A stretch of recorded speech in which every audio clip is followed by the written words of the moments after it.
Is this right? Thank you. Oh, I am on. Good job. You never know how it's going to go when your college roommate introduces you. So, well done, Katie. That was pretty tame. Am I doing something wrong? Am I good? Okay.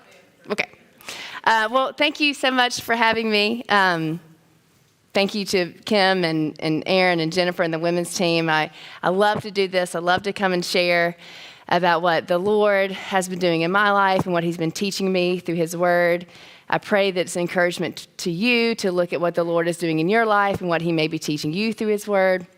I think there's something really, and Sydney alluded to this, there's something really sweet and unique when we come together as women. I love the body of Christ. I love when we all get together for sure, but there is a sweet and unique perspective, a unique vulnerability that we share when we come together as women who follow the Lord.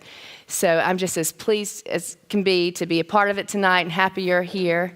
I'm going to start by reading from Psalm 139, which is, I think, a psalm probably most of you know. It's a real popular one. It's the one where David talks about how much the Lord knows us. He can search us, and he knows our hearts. It's been a psalm that's been real important to me as an adult, and particularly his prayer at the end. And so what I want to do is I want to read the whole thing. We won't dissect it verse by verse, but we will take maybe 4 or 5 truths of it, of what we see from the Lord in this text. And then I just want to reflect on how I've seen that become true in my life and how I've needed this to be true in my life. So Psalm 139, here we go. O Lord, you have searched me and you know me. You know when I sit and when I rise. You perceive my thoughts from afar. You discern my going out and my lying down. You are familiar with all my ways. Before a word is on my tongue, you know it completely, O Lord. You hem me in, behind and before. You've laid your hand upon me. Such knowledge is too wonderful for me, too lofty for me to attain. Where can I go from your spirit? Where can I flee from your presence? If I go up to the heavens, you are there. If I make my bed in the depths, you are there. If I rise on the wings of the dawn, if I settle on the far side of the sea, even there your hand will guide me. Your right hand will hold me fast. If I say, the darkness will hide me and the light become night around me. Even the darkness will not be dark to you. The night will shine like the day. Yep. I messed it up then.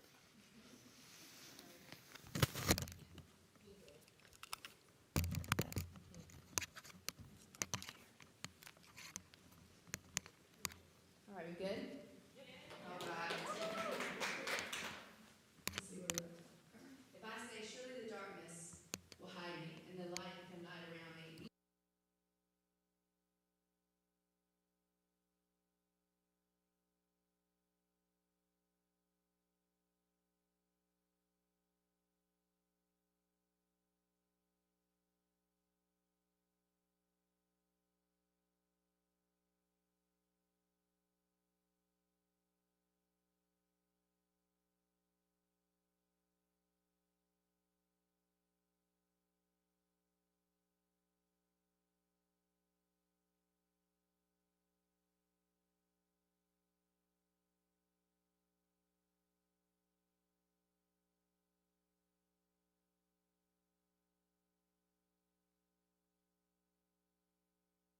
Do I not hate those who hate you, O Lord, and abhor those who rise up against you? I have nothing but hatred for them. I count them my enemies. Search me, O God, and know my heart. Test me and know my anxious thoughts. See if there's any offensive way in me, and lead me in the way everlasting. I just have to say that I love how David talks about how precious the Lord is and his thoughts, and then goes on this 4-verse tangent of, I hate those people. But then brings it back home with, search me, oh God, know my heart. See if there's any anxious thoughts in there. I think there might be. All right, so let's see of what we can see about the Lord from this psalm. In the beginning, O Lord, you know me. He knows us. The Lord knows us better than we know ourselves. It says he perceives our thoughts from afar. Another version said he discerns our thoughts. And that's what I really like, is it not just the Lord knows our thoughts, it's not just the Lord hears our thoughts, but he discerns them. He goes an inch or two deeper. He knows what's underneath it. He knows what's the motivation behind it. He knows. He discerns our thoughts. That's going to come into play in a story I share later. but that's real important that he discerns our thoughts. You hem me in behind and before. Whenever I read this verse, I always think about one of those baby carriers, like an ergo or something. They're hemmed in behind and before. You lay your hand upon them, like it says there in the scripture. The Hebrew word actually used here for hem is much more intense than that. It's like a military word. It means to strengthen and fortify, to really protect. I like the baby version, but I just note that the Lord's not messing around here with the protection.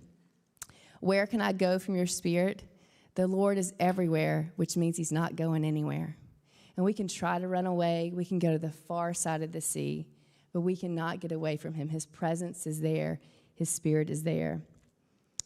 If I say, surely the darkness will hide me, there's nothing that his light can invade. There's nothing so dark. Even the darkness is as night is day to him. What does it say? Even his darkness is his light to you.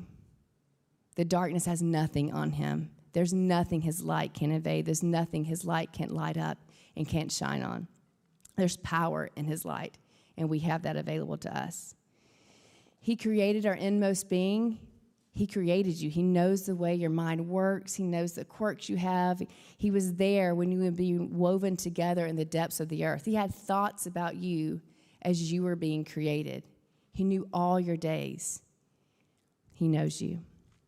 And then we'll go down to the bottom to the prayer that David so models so well for us.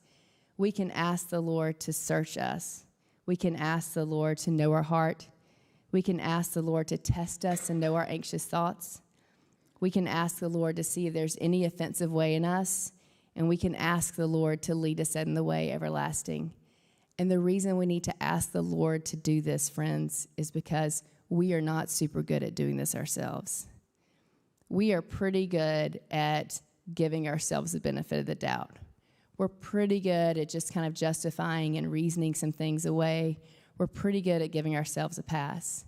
And we need the Lord and his infinite holy wisdom. And by the way, the one who knows you and created you and wants to protect you and is there for you, we need him to come in and to search our minds and our hearts and our thoughts and to see if there's any offensive way in us and show us.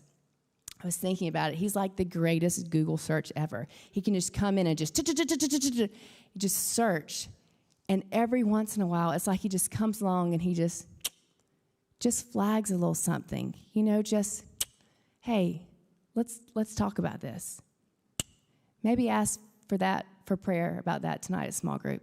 It has been my experience that he is so generous and so gracious and so kind and so gentle that he will just come along beside us and every once in a while just flag a thought, just show us an offensive way.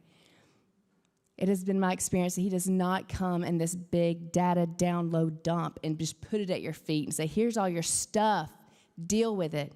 He is gentle and he is kind, and he can show us our offensive ways when we can't see them. He knows our thoughts.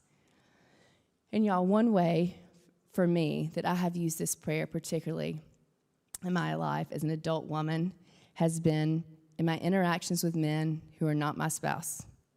Hey-yo. Here we go. Well, look, when I got married at the age of 25, I thought, great. I've always wanted to be married. Now I am. I've always wanted to have a husband. Now I got one. Great. Check the box. Mark that off the list. I'm done. I don't ever have to think about another man. I don't have to think about what he thinks of me. That part is just done. And thank goodness, because it was kind of a chore, right? It kind of took up a lot of time. I was happy to be done with it. I thought there was a switch that just got switched off. You get married and it's done. And so imagine my surprise when maybe a month into our marriage, I go to meet my new husband and some of his coworkers after work, and we're all hanging out and sitting at the table, and there's this gentleman there who's objectively attractive, and we start chatting, and halfway during the conversation, I realize, oh, there's no switch. Oh, wow. No, I know what this is. I want that guy to like me. I know what's happening here. Shoot, there's no switch. And it sounds funny now, y'all, but I was terrified. I was terrified that I still had that capability, that still could exist. And I was so terrified that I told my husband right away, either that night or the next night. I said, I just need you to know that I wanted that guy to like me, and I'm so sorry, but I did. And y'all know what he said? He took a deep breath, and he said, yeah, there's this girl who works at the office, and she's really cool. She speaks like 5 languages. She's really cool. Okay, well, first of all, who knew there was anything better than this out there to start off with? Second of all, wow. So there's no switch for you either. Okay, well, then this is going to be a lot harder than I thought, because I thought there was a daggum switch. But looking back, I'm super glad that we had that talk as early on as we did, because it set a precedent for many more talks in the future.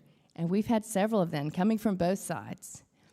Quite honestly, coming a little more from mine. But that's just because that out of the two of us, I have the personality that's more engaging and want to connect with you, and I want to get your story, and I want to let's get up in there.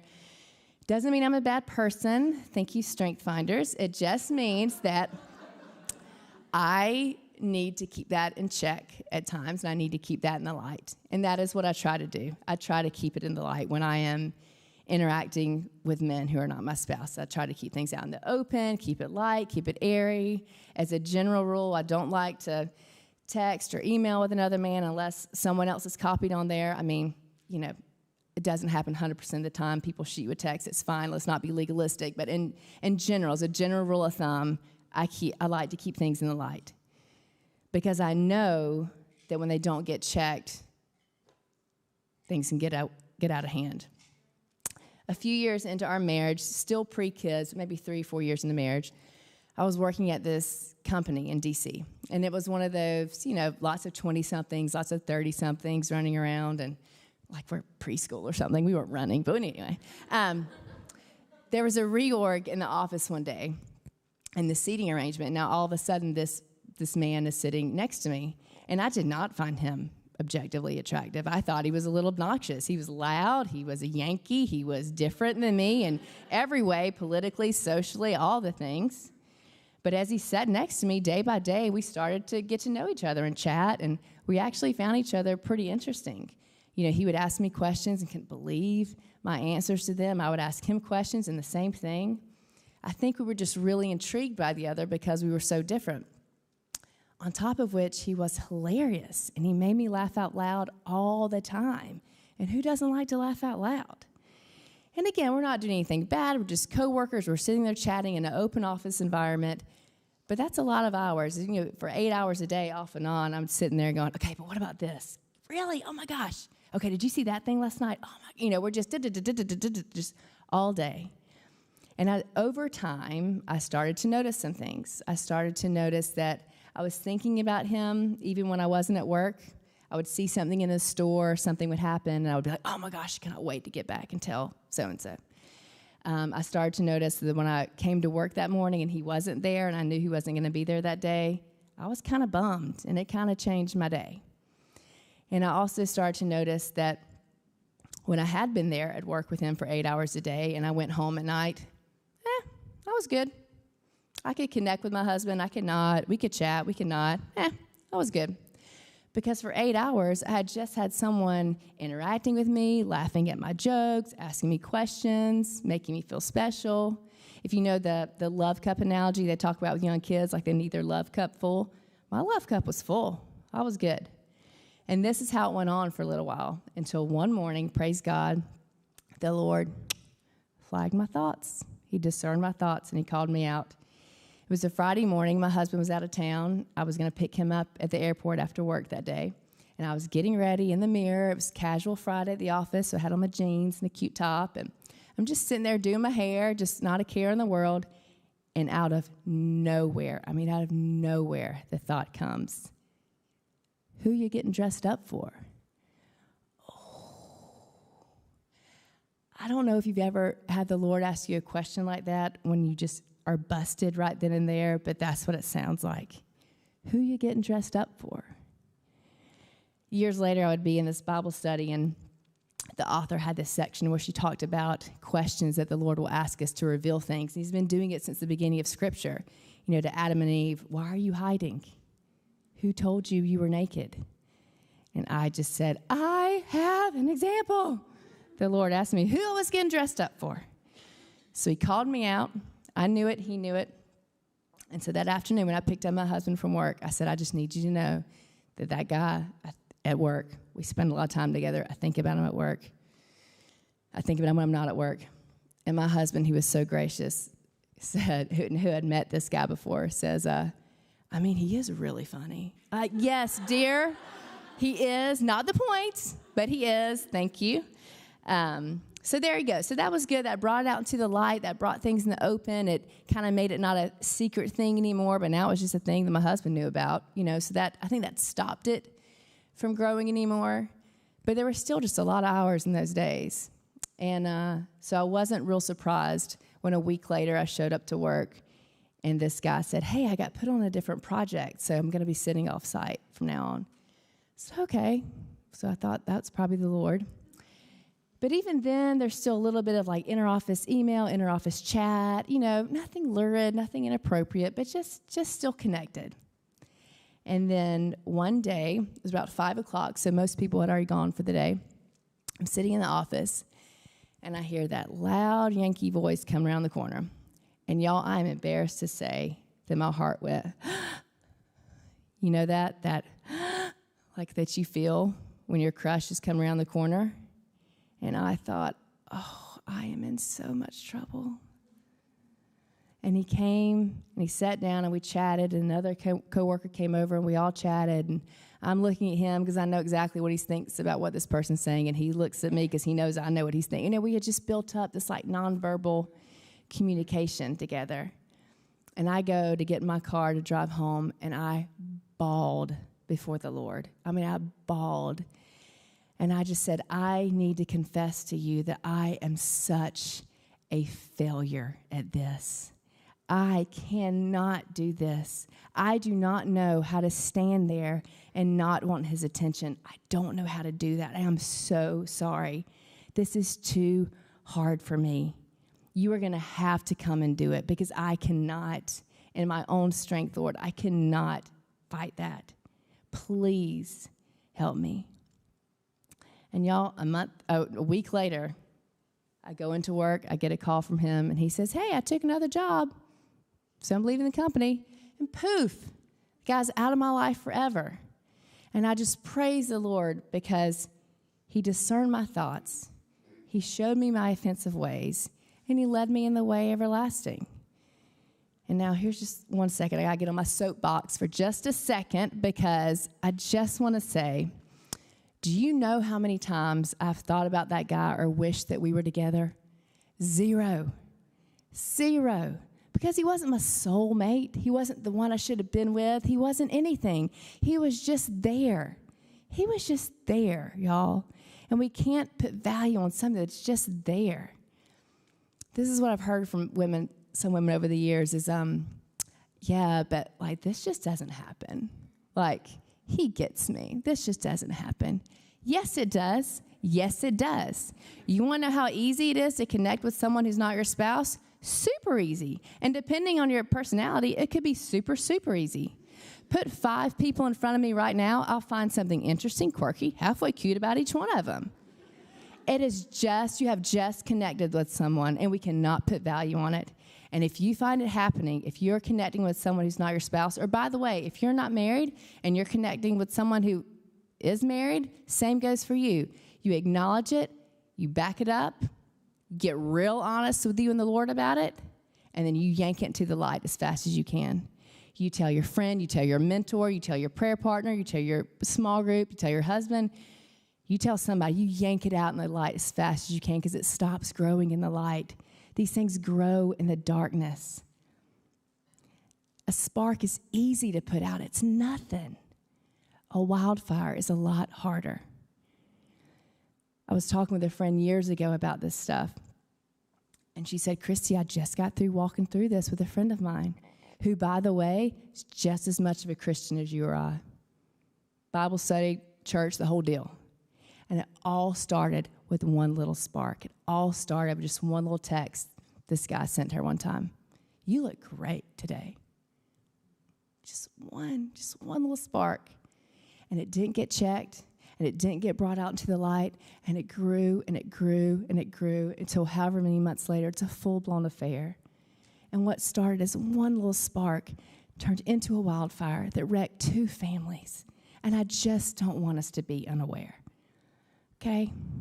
So now I'm going to get off my soapbox because that may not be your issue. You may be like, Kristi, I don't just walk around connecting with folks. Fine.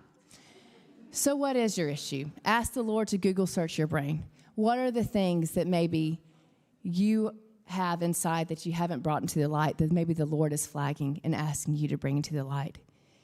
Maybe you've had thoughts of anxiety or depression that maybe they started out kind of small and manageable, and now maybe they're not small and they're not manageable, and you sense something.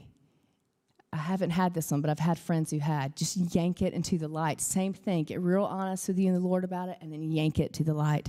Tell someone, tell your friend, tell a counselor, tell your pastor, tell Kim. Kim's great. Just yank it into the light. Maybe you're drinking more than what anyone else knows. I have had that one. I had to go for prayer in front of these ladies several years ago at our old church in D.C. and say, I think I'm drinking too much. And y'all, sometimes people won't let you yank it to the light because they're precious and they want to give you the benefit of the doubt. The sweet old lady said, you've got 3 small kids at home. You're stressed. We've all taken to the bottle a time or two. God bless her. Direct quote. God bless her. Love her. I finally had to say, here are the amounts I'm taking down every night before I pass out on my couch, and then I can't take care of my kids the next day. It got their attention. They prayed. They intervened. They put some accountability measures in place, and we were able to walk through that season. Praise God. You've got to yank it into the light. Maybe it's even a little bit smaller for you. Maybe it's just one of those, I just don't like her. I mean, it's fine. I just don't like her. Can't be friends with everybody. I just don't like her. You ever had one of those? There was this mom friend a few years ago said something to me, said a couple of things at a play date that I just kind of took offense to. And I thought about, confronting her about it and asking her about it, but then Kristi, don't be dramatic. It's fine. Just let it go. It's not a big deal. Justify. It's fine. Just let it go. And I would see her at church or at Bible study, and she'd say, hey, and I go, hey, good to see you. Yep, take care. Yep. Not mad to her. Not mean to her. Just, have you ever done that? Give her the old emotional stiff arm. Just take care. Yep. See you later. Yep. You just don't give her an inch. Don't let her, just hold her out right here. You just don't give her anything. I did that for a year. Saw her at a women's event just like this. Saw her, ran into her in the bathroom. Hey, good to see you. Yep, see you later. Went upstairs to worship. And the Lord went, flag. Remind me of that verse in Matthew that says, if you go to put your gift on the altar and you have an issue with your brother, you leave your gift right there and you go deal with the issue and then you come back. And I said, this is going to be so awkward. But I did. When worship was over, I went back there and I said, you said this thing to me a year ago, and it made me so mad, and I just have held it against you. And y'all, she was precious. She was so great. She received it. She said, oh my gosh, I'm so sorry. I never would have done that. I never would have wanted to make you feel that way. Please forgive me. And we just went back and forth. And it was great. It was so freeing. It was done. And we still weren't best friends after that, but how great is it that for years later, whenever I saw her at church, my heart went, hey, instead of, just taking these little bitter things out and replacing it with life. Take the dark spots out and replace it with life. Let him show you the offensive ways to take out and let him lead you in the way everlasting. One last story, and then I'll be done. As I was preparing for this, I kept hearing the phrase, come see a man who told me everything I ever did. And it, of course, made me think about the woman at the well in John 4. And as I started rereading that story, I realized that The character of God that we see in Psalm 139 is shown through the personhood and the story of Jesus in John 4. He discerned her thoughts. He knew her comings and her goings. He called her on her stuff.